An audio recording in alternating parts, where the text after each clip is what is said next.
Welcome to the Turning Lemons into Lemonade podcast. Each week, your host, Amy Mewborn, business strategist and advisor, will bring you the stories of how successful women entrepreneurs turn their tragedies into triumphs to create the businesses that are changing the world today. And now, your host, Amy Mewborn. Welcome to episode 15 of the Turning Lemons into Lemonade podcast.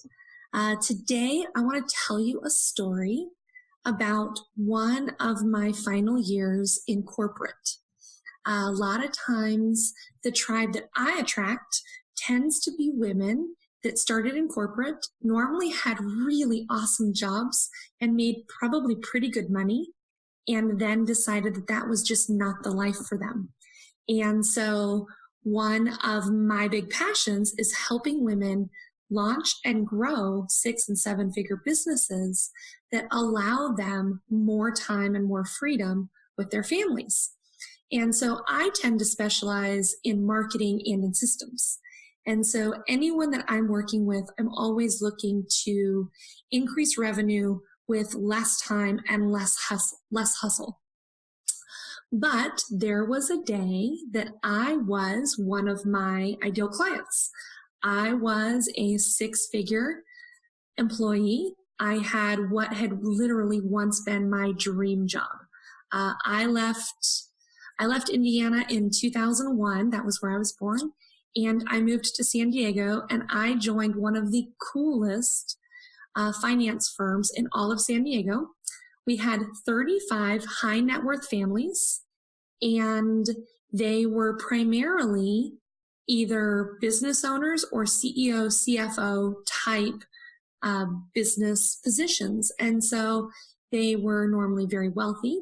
They were very sophisticated, had a tremendous amount of both financial and business sophistication, and really were kind of like the coolest people you could ever spend your days with. So I loved my job. I started there in 2001, and I would say it was right around 2007 that I'd had some health challenges. And when I say that, I really mean I'd been sitting a lot at my desk. I gained weight.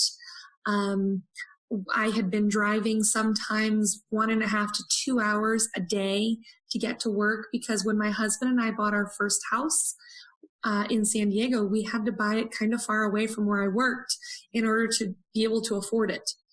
So we literally, I would get up in the morning, and I would get up about 5, and I would be in the gym by 6 so I could get a workout in and then still be at my desk by 7:30 or 8. And I had really gained a lot of weight. I was just really kind of stressed out. And I found Pilates. One of my girlfriends across the street, who was new in my new neighborhood, decided that she was going to open a small boutique Pilates studio in her house. So I was one of her private clients. I would go there probably, 2 to 3 times a week and trundle across the street and go get my private Pilates class in, and then I would come home. And it was really good for my body. It was really good for my mental health. And it was kind of always like my own version of therapy, where I would go over there and I had an hour where I was just talking to someone that I genuinely loved, and I was doing something that was really good for my body. So I decided I wanted to be a Pilates instructor. And mind you, I made 6 figures. I had a great job. My husband and I had a $1 million San Diego home and a really big mortgage that went along with it. And I knew that I couldn't leave my corporate job to be a Pilates instructor, but I really kind of wanted to inspire other people like I had been inspired. So I decided I was going to do it in my free time. So here I am, working this corporate job, getting home at 5:30 most evenings. And then I was teaching private Pilates lessons until 9 o'clock at night. And I will tell you, it was not good for me. Even though I was actually probably in some of the best shape of my life because I was spending so much time in Pilates classes, on my Pilates reformer and everything. I was burnt out, and I knew I was burnt out. My body kept telling me I was burnt out, but I wasn't listening. So one Sunday morning, my husband Mike, my brother Chad, and my sister-in-law Julie and I decided we were going to go out for the Sunday. And we headed down to Fashion Valley, which is one of the nicest little shopping communities in all of San Diego. And we were in the Container Store, and my brother and husband decided to go off and they were going to check some sports scores. And Julie and I were there in the Container Store, and I would say we'd been there about 5 minutes. And all of a sudden, things started to feel a little weird. The room kind of went black, and it wasn't a consistent black. It was black, and then it was light, and then it was black, and then it was light. Then I started to feel like I had no strength in my body. And so I literally leaned back against a table and just kind of held myself up. And as I was doing that, I heard my phone start to ring. And so I kind of dug around in my purse. And again, everything was pretty much black, so I couldn't see anything. And I grabbed my phone out of my purse and I kind of thrust it in the area of my sister-in-law, Julie. And I said, Julie, who's calling? I can't read this. And, at this point, I'm kind of in and out. I'm not really knowing exactly everything that's happening, but I would say probably somewhere in the 15 to 30 seconds later, my husband walks up to me and I put my head on his chest and I said, I'm really tired. I need to go home. And at that moment, they said that I just completely fell to the floor. And over the next probably 20 minutes, I remembered little bits here and there.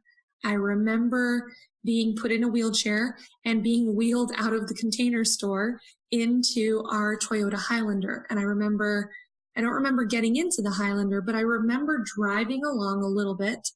And I kept saying to everyone, I'm like a computer. I just need to reboot. I'm tired. I just need to go home. And my husband is like, no, you're going to the hospital. You're going to the hospital now. So we get to the hospital. And by then I'm starting to kind of come out of it a little bit where I'm having more lucid moments than I was non-lucid moments. And I looked around and I said, we're at Scripps. My hospital's Sharp. I have to go to Sharp. I can't go here. And my husband is like, no, we're here. This is where we're going. And you're going to just have to get over it. And so again, as a finance girl, everything in my mind is always like, okay, well, these are the rules and this is what I have to do. So even in the midst of everything that's going on, my brain is still trying to process the rules and everything that it thinks it's supposed to do. So I would say about 5 minutes in, I'm sitting in triage and I'm sitting with a triage nurse and she's talking to me and she's like, so what have you been taking today? Are you high? And I'm like, look, I've never had a puff off of a cigarette. I am not high. I don't know what's going on. And I didn't think I needed to come here. My family is who thought I really needed to be here. So ultimately, what ended up happening was I had a stroke.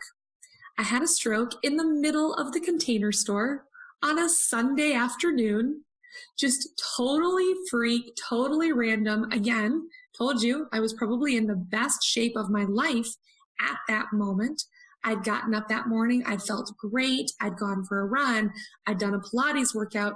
I really was in a good place physically, but mentally, I was just feeling overwhelmed. I was feeling overrun. And so I ended up in the hospital that week until Tuesday night. And on Tuesday night at 8 o'clock, they released me from the hospital and I was sitting at my desk on Wednesday morning at 8 a.m. And I didn't quite realize it, I think, at that moment. But it was probably a few months later when I realized that was kind of messed up. And my priorities were messed up. I had been so busy being a rat on the hamster wheel that I was trying my best to do everything for everyone. And I was trying to show up on a daily basis and be everyone to everything to everyone. And my body had said, no, it's time you slow down. So I ended up closing down the Pilates studio at the time. I was teaching out of my house, so it really wasn't a huge deal. I just kind of eliminated the one-on-one client appointments. And I knew at that time it was really going to start being time for me to build something for myself. And, you often hear in your life that there are moments where you realize you are meant to do something different. And one of the quotes that you'll often find on my social media is, make sure you're building your dream. Otherwise, you're probably building someone else's. And for me, I was building someone else's dream. I was building someone else's business. I was building someone else's free time, someone else's life. And as great as my dream job was, it was no longer my dream. And I realized that I was building something that fit someone else way more than it fit me. So what I want you to get from this episode is, often our bodies, our minds, our intuition, our guts, they're all telling us whether or not something is right for us. And frequently, we're trying to justify why we do what we do. And we're often trying to find the reasons why we're continuing to do something, even when we know in our heart of hearts that that is not what we're meant to do anymore. So I want to ask you today, is there something in your life that you're feeling pulled to do? Maybe it's a new offering in your business. Maybe you're in corporate and you feel like it's time to leave. Or maybe you want to launch something new, or you want to completely chuck the business that you have and do something new.